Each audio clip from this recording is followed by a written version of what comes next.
We're Okay, we're actually, live. We're ready to rock. This is it. We're going. yeah, All we're right. good. We Okay. are back. And we have Ashley Stuckless. Thank you so much, everybody, for joining in tonight. It's going to be a gooder.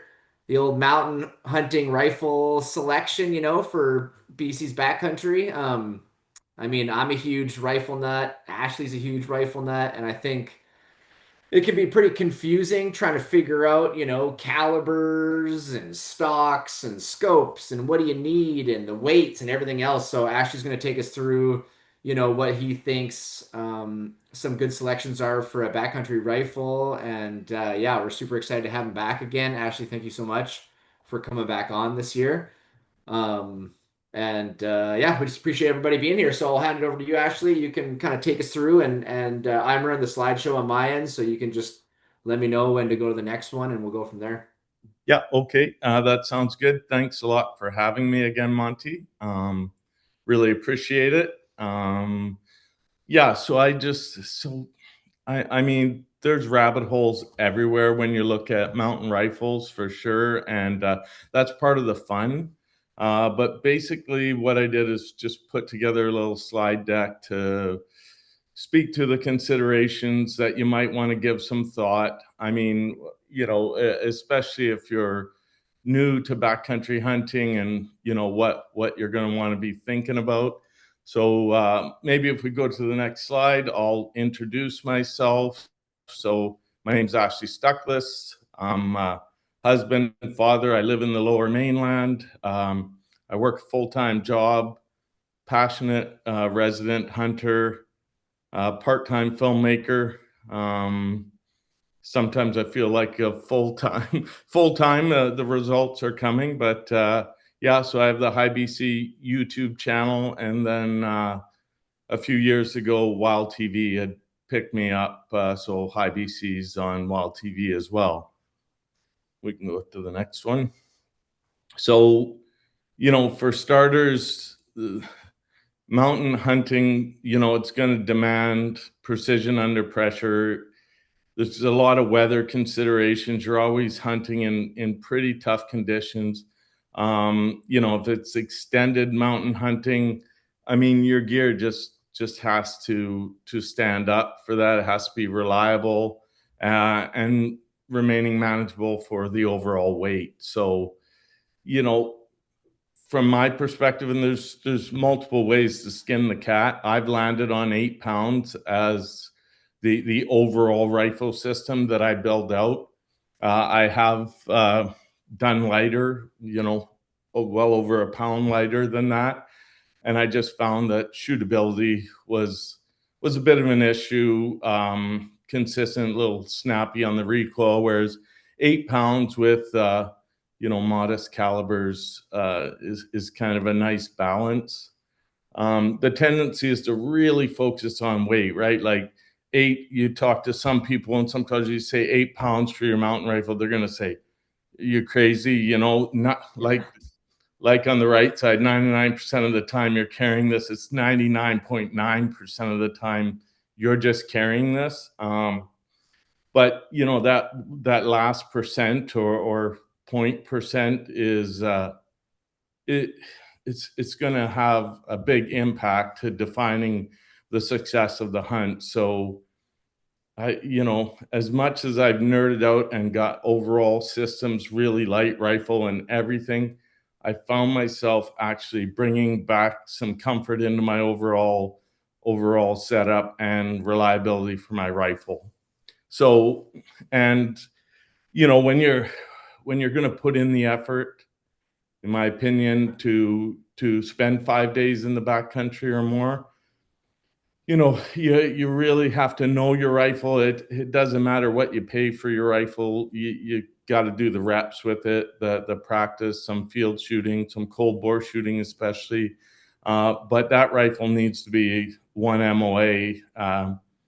You know, you could argue that you could get it done with a one MOA and a half, but once you start having equipment that's sort of outside of that 1 inch at 100 yards, the equipment tends to be more prone to have additional failures and sort of have turrets that sort of bounce around on you. The mechanics inside aren't sound. So, whereas if you go to one MOA with a good scope, that's a good base point. Next one. So yeah, like I say, selecting it. So in order to get that 8 pound overall weight, you're looking at a target weight of 6 to 7 pounds. And every ounce, you know, every ounce is going to count, sure, but you know, you use the carbon fiber barrels, the titanium action shave some pretty significant weight out of your system. But the important part is the lighter your rifle goes. So the rifle in this picture is around 6 pounds. You know, it allows you to go with heavier glass, higher quality optic on it to get you back to that 8 pounds. So sure, I could use a scope that's half the weight of the one that's on the rifle in the image there. But realistically, then I have a precision rifle with a scope that I'm cutting corners on, whereas the rifle's super light. So and that bipod's super light too. So the barrel in that rifle is carbon fiber wrapped. I mean, you don't need a carbon fiber wrap barrel to have a good, accurate backcountry rifle. But it certainly helps shave weight while maintaining accuracy. You know, it acts more like a bull barrel. The whip is a lot more controlled. The harmonics are actually a lot smoother when you're talking about shooting groups with your gun. You know, it's they just tend to group up better. Actions, you're looking for short throws in your action. Um, I'm a long action guy, so that I sacrifice the long action, which means more weight, just so I can have higher ballistic coefficient bullets, right? So I shoot a 7 PRC. That's my main gun. My main recommendation, if you were to go to a short action, is a 7mm odd 8. I am biased to the 7s. I just love them. So as you can see by my list here, and but there's plenty of guns, plenty of calibers that can get it done. You don't have to go to 7s. I would say if you're a newer hunter, uh, you know, anything much more powerful than a 7 rem mag, you know, unless you do a lot of shooting to train yourself, that can actually work against you. Quite often in the mountains, the animals that you're pursuing are quite tough. Follow-up shots are required. So, you know, if you're using a 300 Win Mag and a 7 pound rifle, you're going to find it hard to get back on your game after that shot. So, yeah, that's sort of the selecting portion of it. Next slide.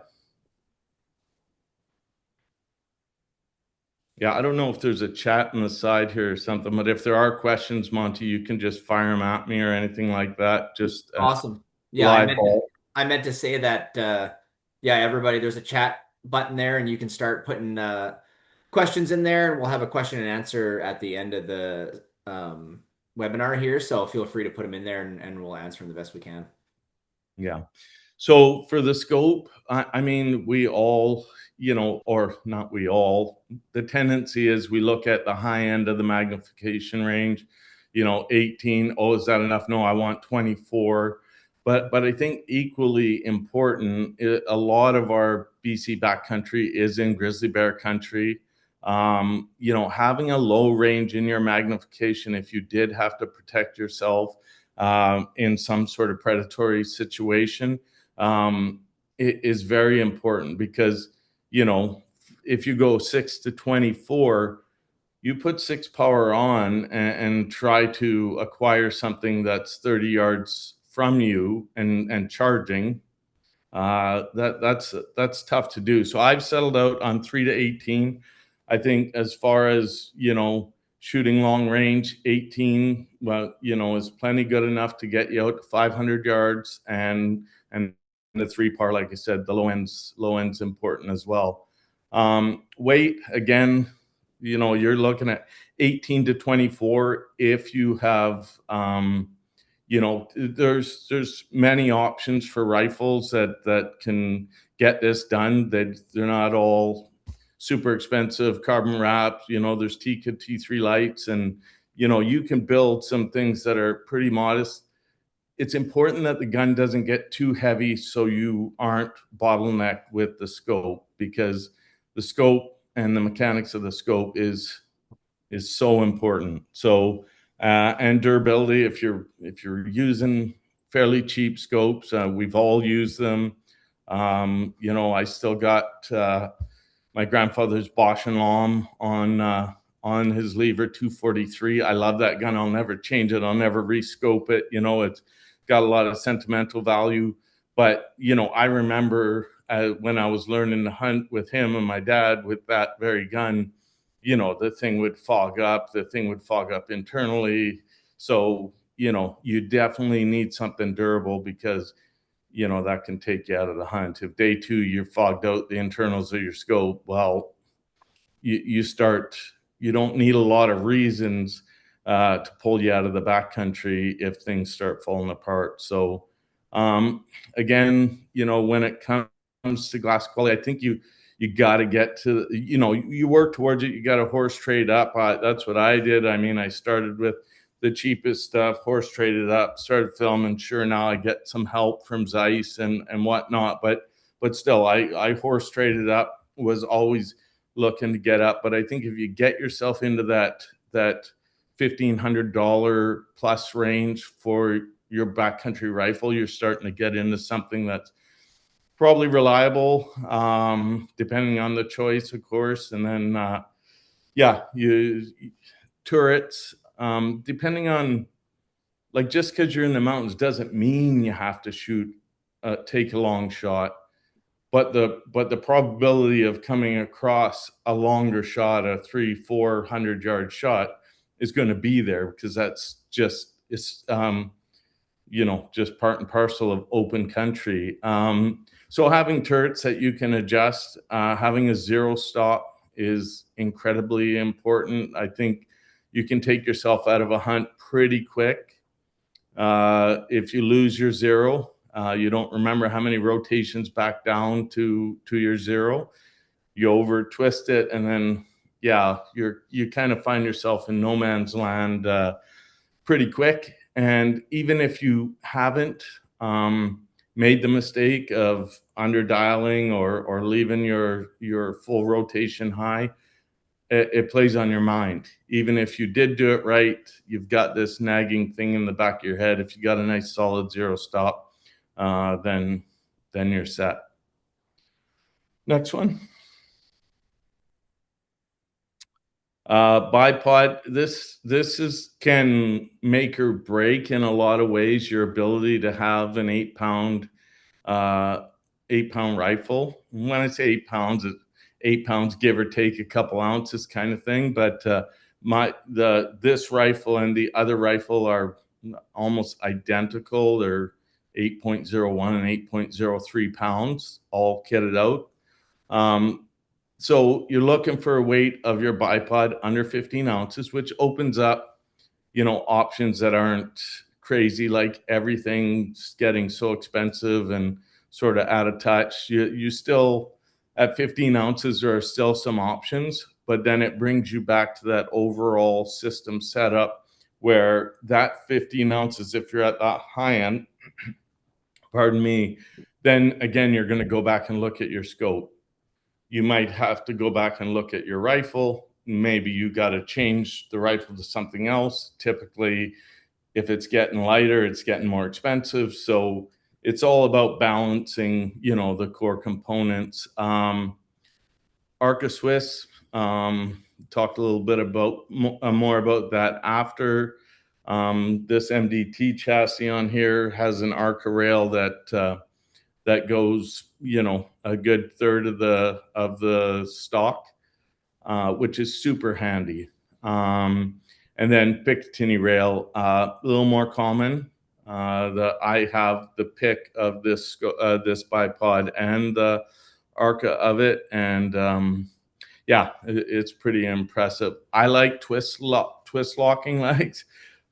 Some people will hate those, so have a look before you buy on it, because you know, in the heat of the moment, sometimes you got to set up pretty quick, and you know, some people just don't like that twist lock because they twist it the wrong way.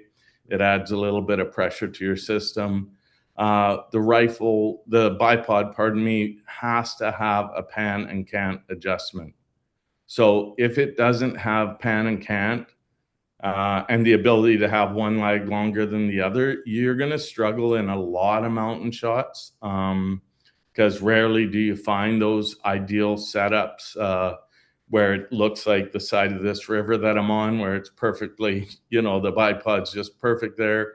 The cant does give you the ability to level your rifle as well. So if you are dialing out for a longer shot, that becomes essential to make sure your elevation adjustments are truly vertical.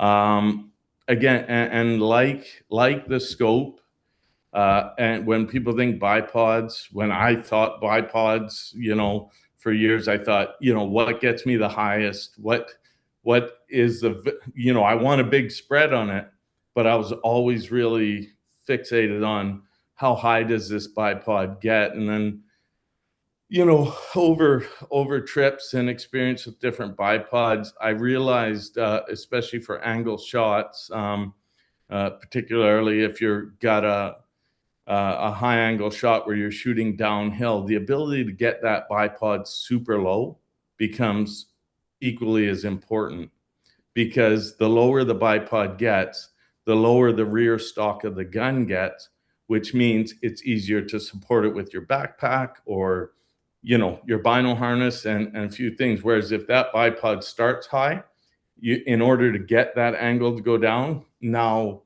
you might be, you know, offhanding with the bipod's planted, but you're free in the back end, and the back end will definitely move under recoil and cause some misses. And then interchangeable rubber and spiked feet. Most bipods that you're going to buy are going to have that option. I have used the spiked feet, but if I'm being honest, that's less than 5% of the time that I'd be using that. If you're in the high country, it's a lot of rocky terrain and stuff. The spikes make noise. The rubber feet don't. So I prefer that. Some options that are probably leading the market right now are the MDT mountain bipod. That's this one here is 5.7 ounces. And the other is 5.6, and it goes under 3 inches and up to 15. That's why I chose that bipod. The Tricer bipod is amazing for its maximum height at 30 inches, but its minimum is 11.7 inches, which is, you know, a bit of a deal breaker in my opinion. And the Atlas, I've used the Atlas bipod for years. I love that bipod.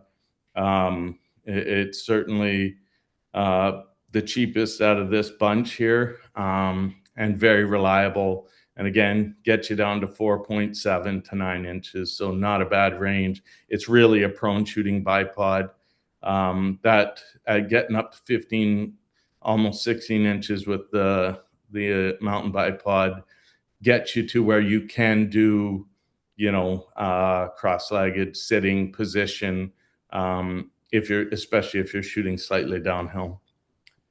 Yeah, that's it for that. Rangefinder, ballistic solving. My opinion, if you're just going straight rangefinder, this Leica Rangemaster CRF Pro is the best in the business, in my opinion. It's very expensive, you know, it's $1,000 or more.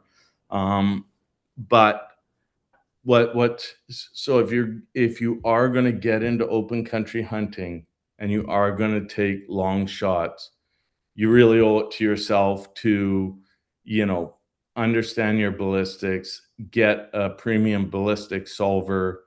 I've some cheaper offerings, you know, it's giving you a dial up, but it's not reliable. The ballistic solver is not good. This one, the best ballistic solver in my opinion is Applied Ballistics. So that's Brian Litz, a ballistician out of the US. You know, he's written a lot of books about ballistics and long range shooting. And if you are going to, you know, build yourself a mountain rifle and see yourself taking 500-yard shots, you definitely owe it to yourself. You know, you can get the Applied Ballistics in a SIG. I just love the glass in this Leica. It's 7 power, but it's pretty crystal clear. Yeah, that's about it for that. Yeah, Arca Swiss. If you've been looking at rifles and chassis and where the needle's moving, you know, there's a big revolution towards having Arca Swiss capabilities on your rifle, or an Arca Swiss rail. So that the Arca Swiss rail is just a dovetail that's on the forestock of your rifle. And then it can seamlessly just go into a tripod like you see in the picture here. And then what makes it nice is, well, there's a bipod on this too, because I'm actually running around, but it's on there as I'm floating down the river elk hunting. It's amazing to. And then if you have that, you don't need the bipod if you're going to stick to that system. It's a little more cumbersome to set up on uneven ground, but there's no level of uneven ground almost. If you can position yourself to shoot, you can set your tripod off to do it. Again, you know, this will get you reliably out to 300 yards. Beyond that, I mean, you know, unless you carry a real PRS style, you know, 10-pound tripod, which isn't realistic to what we're carrying here. So when you're running off, you know, just under 3-pound tripod, like is in this picture, you know, that does give you limitations of how far, but it's amazing because for the shot angles that you can do and still remain stable, it is absolutely a treat if you get out and give that a try. And for me, I shoot cameras, so I have 2 tripods with me all the time, so it kind of fits in my workflow that way. I will say, however, my go-to gun is the other gun with the bipod on it. So yeah, and Arca is available everywhere, and you know, there's a ton of factory guns coming out with them now.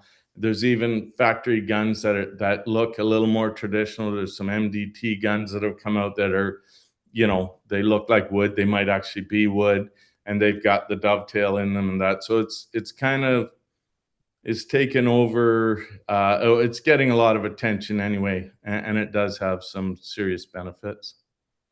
Next slide.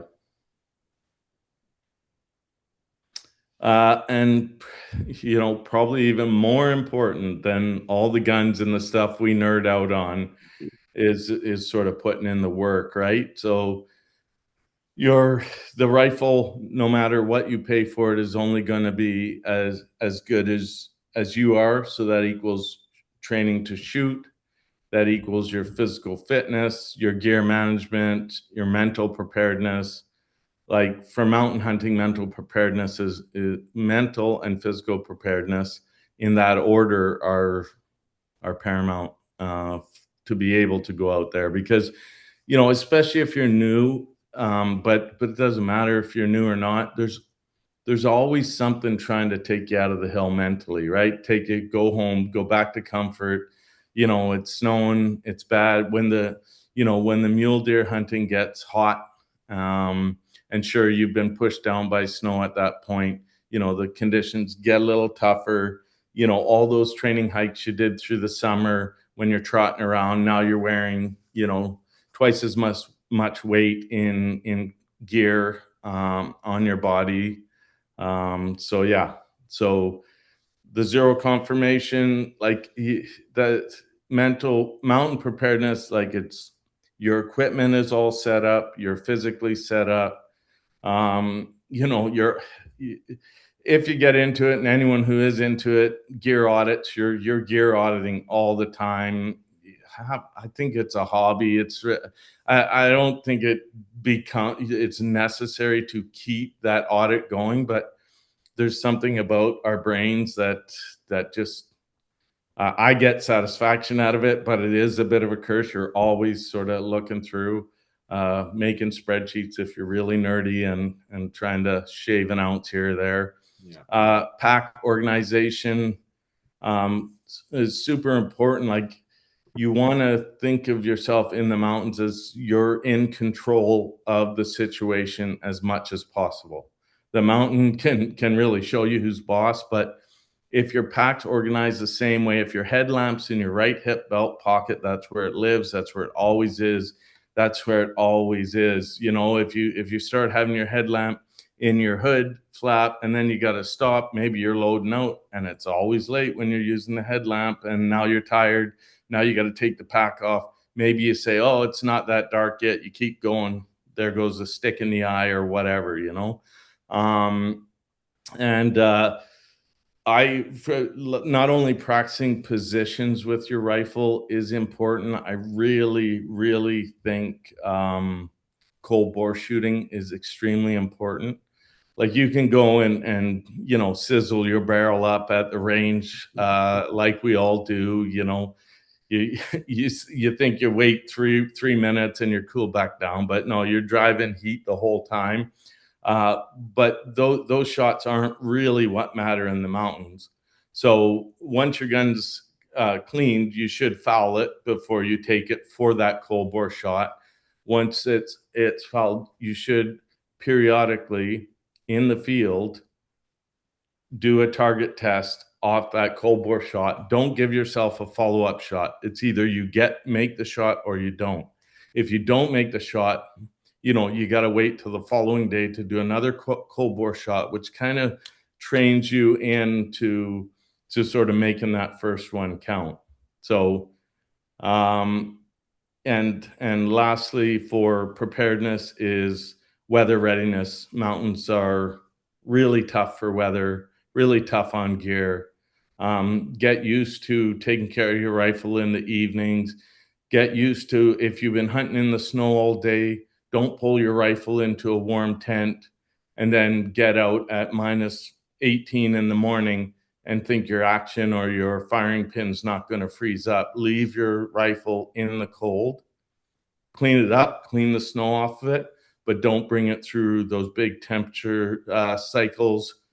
Weather readiness, of course, one of the biggest hazards out there is going to be exposure and weather to you as a person. So having good tents, tarps, being smart, not pushing through weather when you should be hung up in a tent, no matter how painful that is. Next one.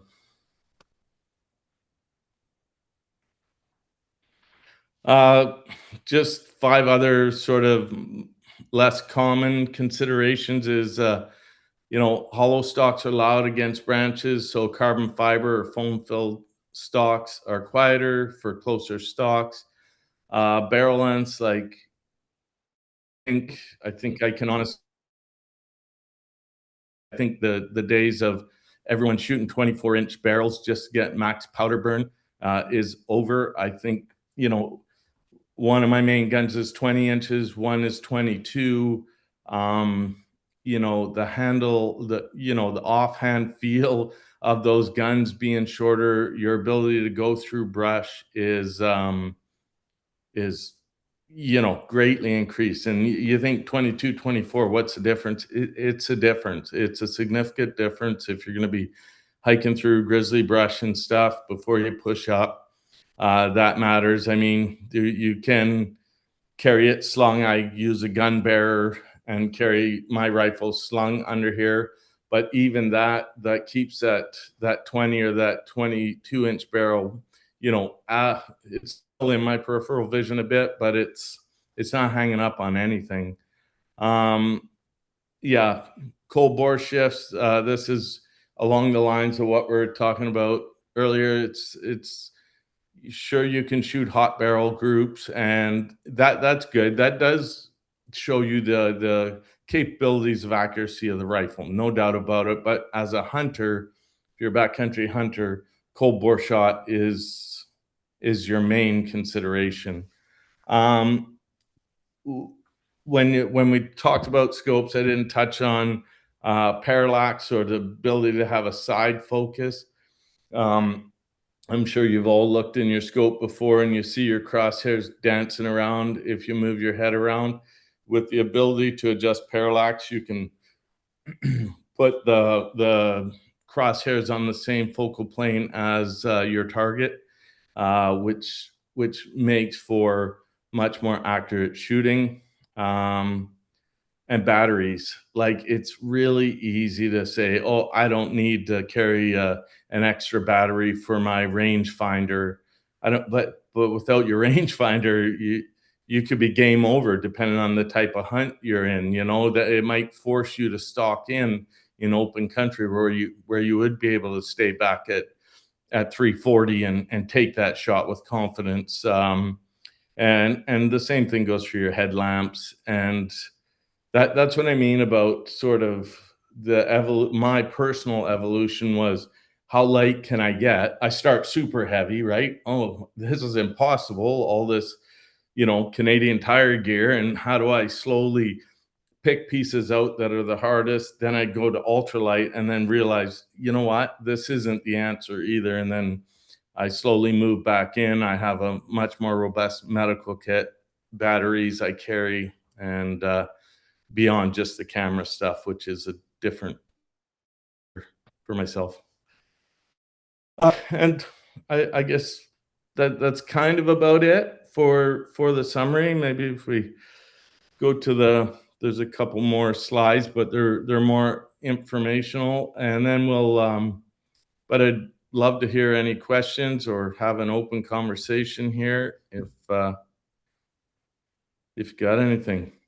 Heck yeah. Thank you. I'm trying to get to the next slide, but it seems to be jammed here. So it looks like it's just one more slide. So Okay, yeah. yeah. But yeah, let's get into some question and answers. Thank you. That was awesome. I agree with all that for sure. It's funny going through all the ins and out of your gear, trying to figure out what to cut, what not to cut. You cut something, you wish you didn't cut it, you bring it back, it's heavier, it's definitely an evolution and super fun to geek out on gear and can be a little all consuming at times, but I'm like you, it's the best. I love it. I'm a gear guy for sure. Yeah.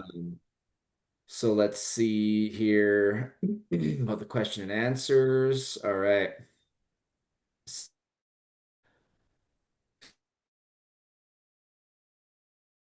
Isan, they're saying give us some specific budget options by your expertise. So like Yeah, yeah.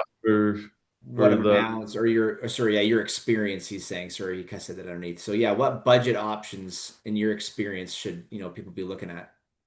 Yeah, I think if you there are budget options. Like, I think what really comes to mind of a rifle that has more than proven itself as a budget option for the rifle would be the Tikka T3.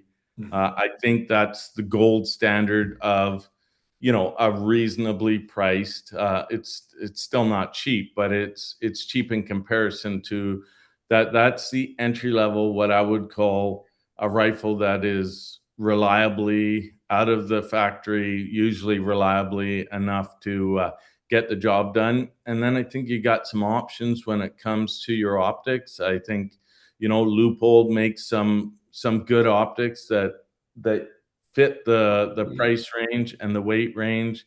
Of course, Vortex, they've been catering to that middle of the road highly reliable. You know, you sacrifice a little bit of quality on the glass, but at the end of the day, you sort of, like I say, you horse trade. 2 years later, you're going to sell that Vortex for half the money you paid for it, and then you invest that with, and then you upgrade to Leupold, and then there's a new line coming out from Zeiss this year. It's a Zeiss V3s. Haven't seen them yet. I assume they're going to be a pretty high quality offering, but they are also targeting, that more entry level pricing for a reliable scope. Yeah. Yeah, and the bipod, like I said, the Atlas, I think is what I'd recommend. But you could, like, at the end of the day, if you're young and you're just starting out, you take a bit of extra pain, buy that Caldwell Harris Totally. knockoff, Yeah. and just get out there, and then the when you sell that, eventually you'll maybe you get a used one on Marketplace, and you sell that one, and it's just a game of graduating up through this stuff if you've got interest, and if you're happy to pack a 10-pound rifle. Absolutely, I packed one for years, so it's totally doable. Yeah. Yeah. Yeah, I think there's some good options out there too if you're looking for used guns. Like you can find, excuse me, good used Tikkas. I know a lot of people say a lot of good things about Ruger Americans for their price. They seem to be a pretty accurate gun for how cheap they are.